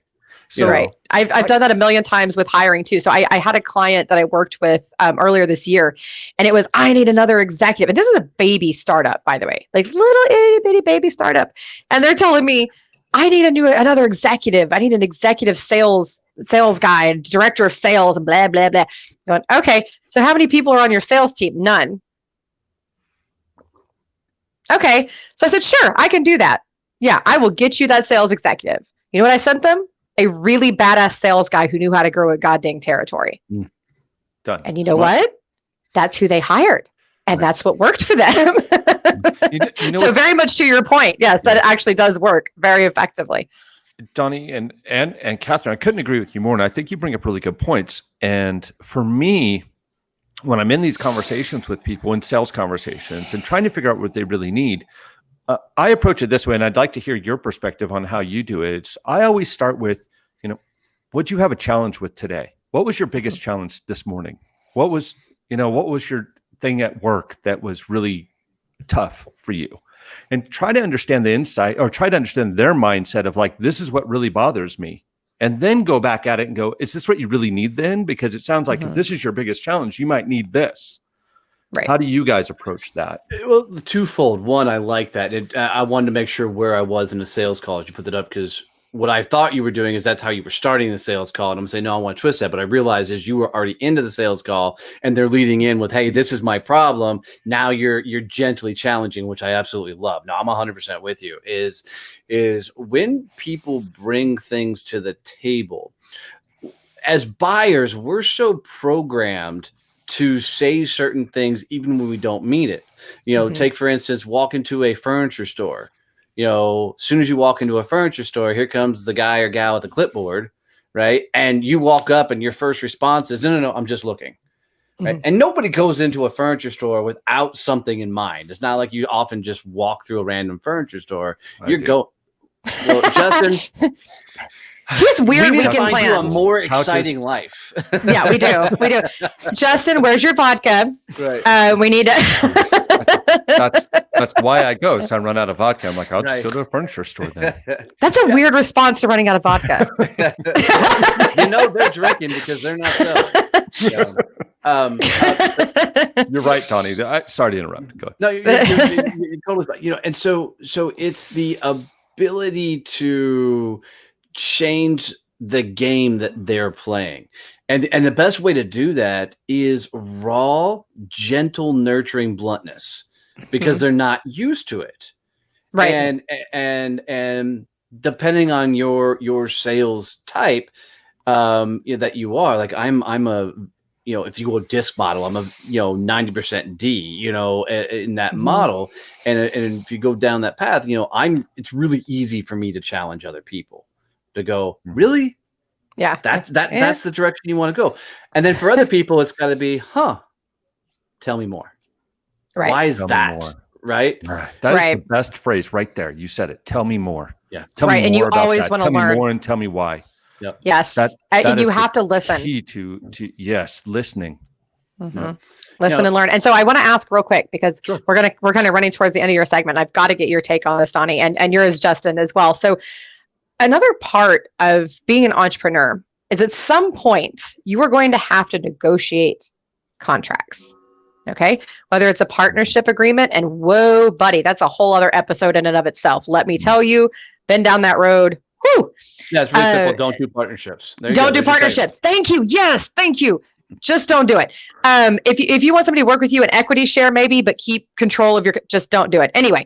So whether it's a vendor agreement, whatever, you're going to have to negotiate a contract. Okay. And it's going to have to be you, the person actually running the company. It has to be you. So everybody has different negotiation techniques. So you get my CEO, and I tell him he's like a special forces agent when he negotiates, and he's super just, and he'll snipe you, and he'll just kind of come up with some stuff. And it's a really interesting process. Me, I'm like a magician. I'm like, you look over here at this and don't pay attention to the fact that I'm really getting everything I want back here. That's kind of my approach. So how do you guys, we'll start with you, Justin, then we'll move to Donnie. How do you negotiate contracts? What's your method? I think I'm somewhat of a cross between a sniper and a magician. Not as much as like hiding all of that, but I really focus on details. I spend a lot of time in details. People will say, I'm going to have this agreement, and here's the dollar amount, and that's what everybody first goes to. But then they don't look at all the little details behind it, which ends up costing you money anyway. Right. So I do that. I spend time in those details, looking at what that means for me, what that means for them also. Because if I see a bad deal on their end, also, I'm going to point that out and say, look, this may not turn out like you think it's going to turn out, and which then turns into a bad relationship. Right. And right. your goal is to have a good relationship, not absolutely, not just win one over. Look at me, I negotiated better than somebody else did, and I screwed them over. Right.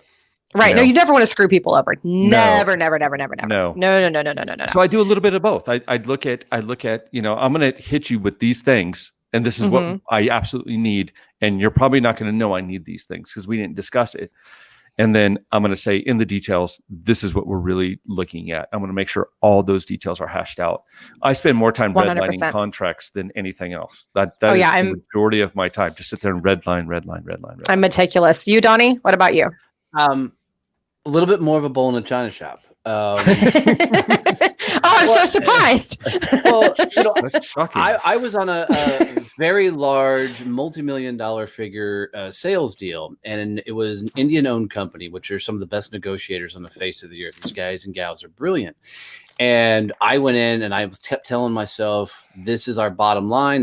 We won't go any lower than that, period. Because I knew this was fixing to be a hell of a negotiation, right? Because they're really damn good at it. And as we sit down across from the table, I had to make my offer first, which I'm totally fine with. And I laid it out there. And he goes, yeah, we'll only pay half of that. And I said, then we're out. I'm walking. We're no longer, doing that. And he goes, well, $1 is more than zero. And I asked him what he meant. He goes, everything's negotiable. He goes, we're getting used to doing business here in the States. And we realize you guys don't negotiate like we do. So, $1 is more than zero. Can we continue this conversation? And I thought it was a brilliant move because he caught me off guard to go have a real conversation. So I've always learned that 2 things you need in a negotiation. 3 things. 1, you need to know what you need, right? You 100% need to know what they need. Right. And then you need to know your price ranges. Because when it gets to the numbers are always going to move. So as long as you know what you have to get out of it, as long as you know what they have to get out of it, the negotiations get really, really simple because then it's just playing numbers. And then, of course, you worry about all the legalities and semantics and everything in there. Right. But the biggest deals in the world were written on the back of napkins. You're talking, Russian war negotiations, massive battles. A lot of them happened in that conversation in the room, and then the details are hashed out later. So always go into those conversations, know exactly what you want, what you need, what they want, and then prepare to what your range is to do. And prep for your negotiations. Prep. So thank you so much, Donnie, for coming on. You were wonderful. Thank you, Donnie. I really enjoyed it. And you know what? I'll be seeing you later this week, actually. For Success Champions. And guys, seriously, check out Success Champions. It is an amazing group. I was highly impressed. They're very action oriented. You get a lot of education. You get access to spectacular people, Donnie included. He will interact with you. You will talk to him way more than you ever will want to. And so definitely check them out and then connect with Justin and I as well. Thank you, Donnie. Oh, wow. We got him out of here. Wow. Nina did not want him on anymore. She was like, bye. Done. Done with him. So let's bring on Ray Green. I'm very excited by him. He's our final guest today. Yay. Ray, there he is. Hi. Hey, Ray. I'm great. So are you still in Mexico? You still at home? I am. Okay. I'm really dressed up with them. I'm not wearing a tank top. I feel dressed up for Mexico right now. Do you know what's funny? I honestly thought, I was like, you know what? I'm not feeling dressing up today. And so I almost just wore what I normally wear here in South Florida, like my sundress, and just rolled with it. I was like, nah, not for the entrepreneurship episode. That's a little too chill. But I was right there with you. I was so close. 6.5 out of 7 days, I'm in tank top and flip flops, but here we are. So I literally was talking to Donnie yesterday on a Zoom in my pajamas. Like I have like PJ bottoms and a tank top. Like this is it. This is my business meeting attire. This is all I've got. I'm not wearing anything fancy today. So it's pretty incredible what they did with in Dallas and selling that out. It's amazing what he's done, man. And the content was superb. The dude's a beast, man. And he's so fun to talk to, as you saw. He's really a trip. But yeah, it's a really interesting, sales and all that. And that's also your expertise as well. But people think that scaling up is just selling more and hiring more people. But there's actually way more to it than that, right? Look at Justin. He's like, yeah, I got lots of stuff to say about this. Man. So, so what does scaling up a business mean to you, Ray? That's a really good question. I mean, when I think of scale, I think of systems and processes, and it doesn't have to be like you guys were talking about. It doesn't have to be fully automated. It doesn't have to be all CRM integrated, but it has to be. I mean, from a process standpoint, there has to be a consistent way that things are done, and it could be repeated like every single time. And like I've always, I've talked to a lot of companies, and they say, no, we have a sales process. And you're like, okay, show it to me. Like, let me see it. And they're like, well, he does it this way at the same time. And I'm like, that's, if you have 5, 6, 10 sales reps and you think it's being done consistently, like stuff's going to fall through the cracks. So I think repeatability is a big part of it, and just having the systems in place, whether it's through tech or through people that it can get executed in a consistent way, would be how I look at it. And I've had a lot of companies, and I want to get your take on this too, Justin. I've had a lot of companies that I've worked with. So I work with small businesses, right, and entrepreneurs. That's what I focus on. That's what I love. And I've had a lot of them say, well, when should I develop policies and procedures? And when should I develop like my employee handbook? And my response to that is, why isn't that already done? Right. That should have been done before almost anything else happens. So real quick, Justin, what's your take on that? And then I want to get Ray's thoughts as well. So Ray touched on something interesting, the difference between scale and growth. I talk about this a lot with entrepreneurs and what that means. So there's actually a real definition behind it in the business community. If you go, you can Google it. You guys can Google it, but I'll give you the rundown of it. So the first one is growth. Growth is that my revenue and my cost are somewhat the same. Mm-hmm. I'll do this so it's on screen. And then you're ratcheting up over time. So your revenue should outgrow your cost, but they're both increasing somewhat the same. Scale is a little bit different, where I'm keeping my costs at a very, very low and watching my revenue go. And the perfect example of that is like an app on an app store, right? You build it once, you sell to one person or 10 people or 100 people. Your cost for building that app, it's already done. It stays the same. Right. And I think Ray touched on that. If you put some processes in place where something's repeatable, that means your cost for that one thing stays the same.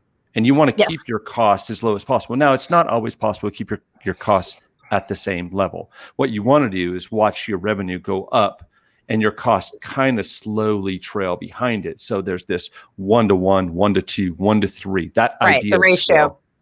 You're right. So I think it's really important that when you're looking at scaling businesses, you have to understand, can your business scale? At what rate does it scale? So like I said, software apps, they scale extremely fast. So that hockey stick that everybody wants to see. But if you're doing something like say a coffee shop or let's do food truck business. That's always fun, right? I can go from one food truck to the next food truck, right? So there's going to be some cost there to do that and people, but over time, you're going to see that my revenue is outgrowing the cost because the food truck amortizes. The value, you pay it off, pay both your food trucks off, then get a third food truck. And so you can start seeing that sort of slow down, your costs slow down as your revenue increases because you're doing triple the business. Right. Ideally. I hope, hopefully. So I think, so Ray, when you're talking about, the processes and all that, how does that tie into, the plan and the scalability? How do you take the processes and making sure everything is being done in a regulatory manner and tie that in to the growth plan? It depends on the business. Like if you're a SaaS company, so much of it's going to be done through tech. Like you're going to be able to measure every single one of these points along the way and, adjust it, modify it, just like tinker it like a machine. If it's done through people, then you have to have systems in place to monitor the process, right? So take like a call center. If you can have a script, you can have the systems in place, you can have, but to make sure that it's working, there still has to be somebody kind of monitoring, right? So that in and of itself is like another system to make sure that it's being done. But it's when it's done, I think properly, like it kind of regulates itself. But I think processes need processes, which but if you developing them, putting them on a whiteboard, and then never coming back to them, never monitoring them, never managing to them, never referencing them, never talking about them in team meetings, never having the CEO talk about, like, then they just disappear. So like there has to be some attention that you're consistently giving, whether it's through people or through tech. 100%. I think, and it's that evolution, right? We were talking about how entrepreneurs always want to grow. They always want to change. They're always reevaluating. That's kind of a character trait. And you have to reevaluate. You can't just say, this is how we do it. We're done. Doesn't work. It never will. You will fail if you do that. If you stay stagnant as a business, you will fail. Every business and even some businesses that appear on the outside to stay the same, like, I've had people say, oh, well, Amazon stays the same. No, they don't. They change all the time. People say Google's the same. It's still just a search engine. They innovate constantly. Right. They are absolutely amazing with innovation and with changing, and even their internal policies. I've talked to people that work there and they're like, oh yeah, we're constantly changing methods and all that to improve. And they listen to the team, and listen to your team, the people who are on the ground doing the job every day. If they tell you something's busted, it's busted. Yep. Okay. Don't get stubborn and go, well, I made it, so it's perfect.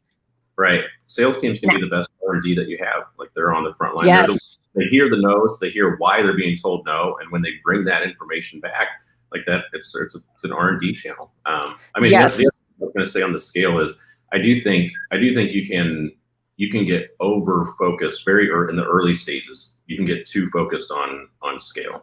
So if you're the way I look at it, like, if I'm starting a business that, like Donnie was saying, like, relies on me, if I am the product, that's never going to scale, right? But if it's not necessarily me, but if it's part of a framework that I have or something that I teach, I don't necessarily have to get 100% scalability right out of the gates.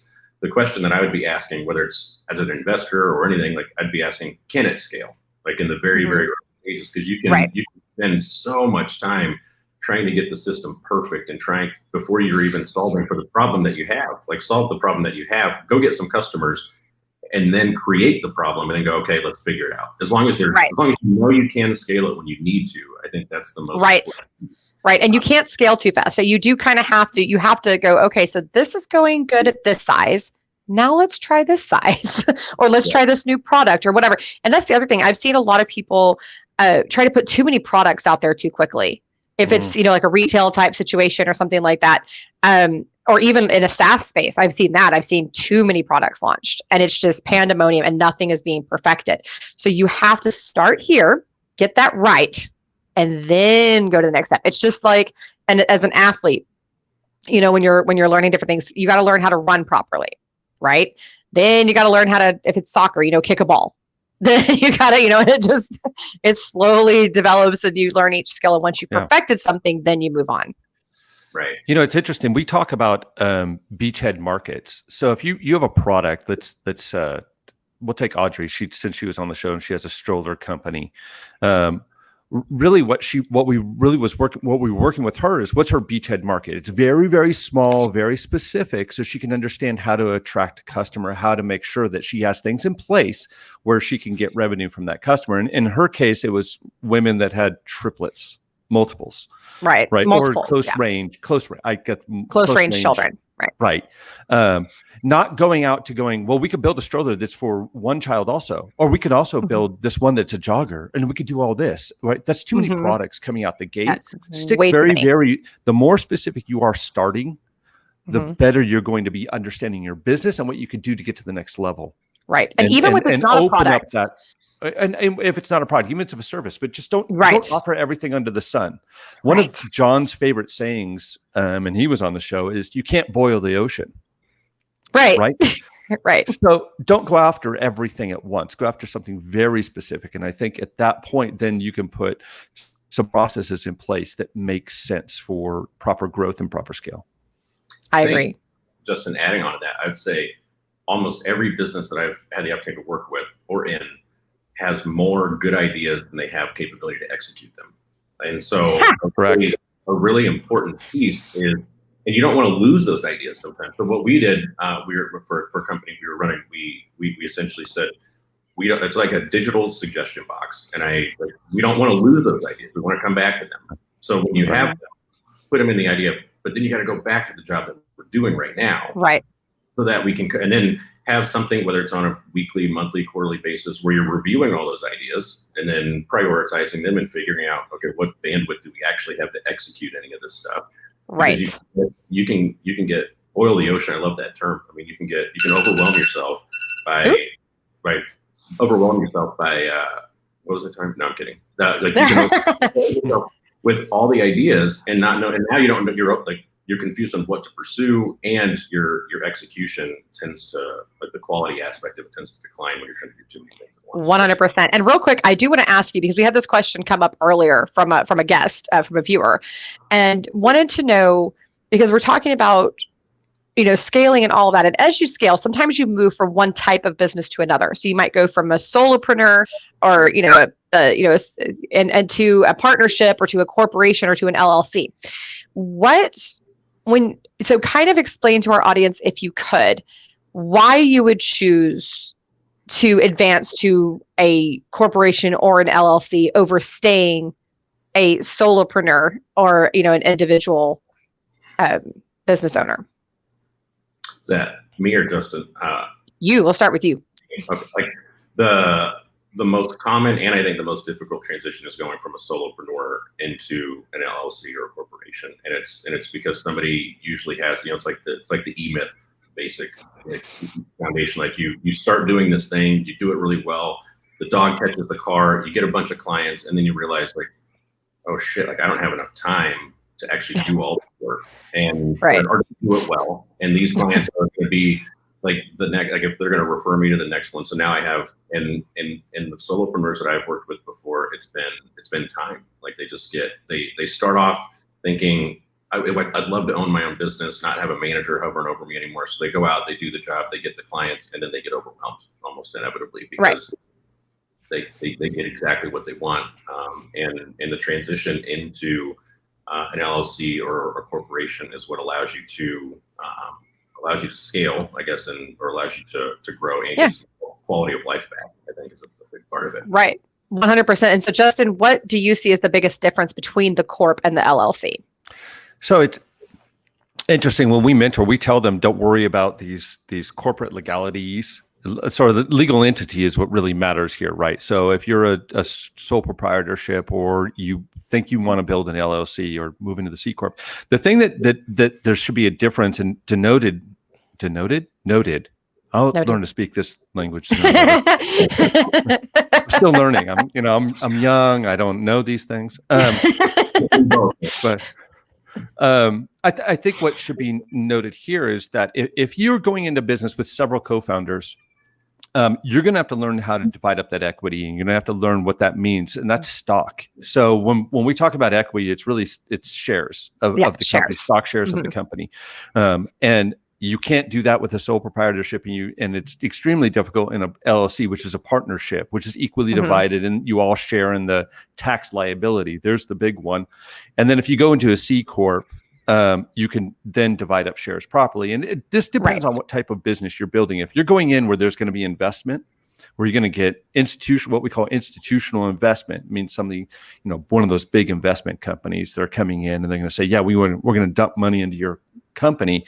They're going to want a C Corp no matter what. Right. So they're going to want the shares divvied up properly, a proper board attached to it. So, but that's a larger thing. But what we tell people is, don't worry about that legal entity just yet. Get customers. And if you do get customers, then go small. Go whatever the cheapest route is. Right. Pick the cheapest route. Some people go straight to C Corp because they have partners. If they have several co-founders, we tell them go straight to a C Corp. It's not that expensive.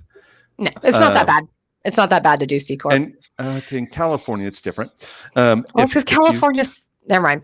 Whole other subject. If anybody's ever done business in California, you know why we're rolling our eyes right now. Man, it is a fun place to do business. Super great. And I will say too, so one thing that's really interesting that I see a lot, and talking about the scalability and doing things that are cost effective. You hit the next subject on the head that I want to bring up with you guys, because this is a pet peeve of mine. I see so many entrepreneurs spend money on utterly ridiculous things. Just utterly ridiculous. I'm like, why is this it? So as a recruiter, one thing I see a lot is the ridiculous CRM or ATS, right? Which is, we're going to spend this thousands upon thousands of dollars on this very simple piece of technology, which, by the way, you could go to Zoho or one of those other ones and get you a workable, there you go, get you a workable CRM or ATS for like $50 a month or something, and depending on how many users and all that, but far more affordable. You don't need these big extravagant things. Office space. This one always cracks me up. I have seen companies go bankrupt because they are just bound and determined to have like a downtown office or this huge square footage or all this kind of nonsense. And I'm just going, why? Right. So guys, shop around is my point. Do not do something just because it feels fancy and it makes you feel super important, because ultimately that's what those things boil down to. Why do you need an office in a swanky building in downtown? Because it makes you feel special. It's not important to your business. What are your thoughts on that, Ray? People get tired of hearing me say it, like, show me that problem. Like, show me that problem and solve the problem that you have. Like when they say, what are we going to do when we have 12,000 customers and we don't show me that problem? Like, and we can solve it. I promise you, there's somebody, when you have 12,000 customers, there's somebody that knows exactly how to solve that problem, and you can bring them in and they will fix it for you. But if you get stuck solving for all the big problems that you're going to have in the future, like you have a finite amount of resources, whether it's cash, time, however you want to look at it. And if you're solving problems that you don't actually have, that means the problems that you do have right now probably aren't getting solved. So list out what you're solving and address it as it comes up. And don't worry about it. There's people that will solve that exact problem down the road. And you'll hopefully have the money to have them do it. 100%. I think that's genius. And thank you so much for coming on today, Ray. We really appreciate it. You were wonderful. Thanks, Ray. I had an absolute blast. Guys, connect with Ray. We've dropped his LinkedIn in the comments. Definitely connect with him. A very, very fascinating person. So you should and follow his content. He posts really good content on LinkedIn. I really like his stuff. So check him out. Thank you. See you later. Nope. They kicked out Justin instead. Nina does not like certain people today. Hateful. Okay, bye to Nina. Ray. But there we go. Nina. Man, Nina's hurts. She's hateful today. You and Donnie. Ornery today. Man. Yeah. Oh my gosh. Gonna have to talk to her about this. By the way, we're bullying our poor Nina. Our tech lady. We're being so mean to her today. No, Nina, she's wonderful. I'm sorry. Don't kick me out again. Yeah, sorry. We love you, Nina. We shouldn't. It's like we're angering the one with all the power. This is not smart of us. But no, thank you to all of our guests today, man. We had some great guests. And guys, connect to these people, build your tribe, and use this show to start building your tribe. And use Donnie's. We dropped the link somewhere in here for Success Champions. You want to meet a lot of awesome, successful people. Jump into that group, and his actual networking group is $47 a month, and a year. I'm so sorry. Woo, not a month, a year. Check that out. And definitely hook up with them. These guys are terrific, and they do a lot of very actionable things. But what do you think about today's show, Justin, about entrepreneurship and what we've learned today? Fantastic. I tell you, I could do this show once a week and learn from people once a week. I know. We teach entrepreneurship, but we teach it in a way where we're always learning, and everything that we teach is always up to date in terms of we learn new things, and we add that in because their point of view. So even Donnie and Ray, listening to them just talk about what they do and how they view the organizations, how they view business. Yep. That's all super fascinating to me, and I could listen. Same. I mean, I just listen all day to that kind of stuff. And guys, if you're starting a business, this is what you need to be doing. Okay. You need to be talking to these people, listening to them, getting on podcasts and listening. And by the way, Donnie has a show too. Totally forgot to mention that. Yeah, he does. He has a show, and it's hysterical, and it's really interesting and intellectual. But get on there, listen to these guys, listen to them talk, reach out to them, have a conversation. Reach out to me. I will talk to you way more than you want to be talked to. I promise. I will too. Yeah, Justin does too. We're both kind of annoying, but but I want to thank you too, Justin, because I love what you're doing with the education and starting it even as young as children. And guys, if you have a kid that tells you they want to start a business, you support that, by the way, because one day that kid will be taking care of you when you're old and diapers or whatever. But I love your point of view on that. Take care of your kids now so they can take care of you when you want to retire. Yeah, they're your retirement plan. Don't be dumb. There's not going to be any Social Security left. Yeah, take care of your kids because otherwise it's going to be sad for you. So on that note, thank you, Justin. Thank you for having me again. It's always a pleasure. It was so much fun. So much fun. Hey, guys, let us know what you want to hear about next time on Career Launch Live, and we will say goodbye. Have a good day.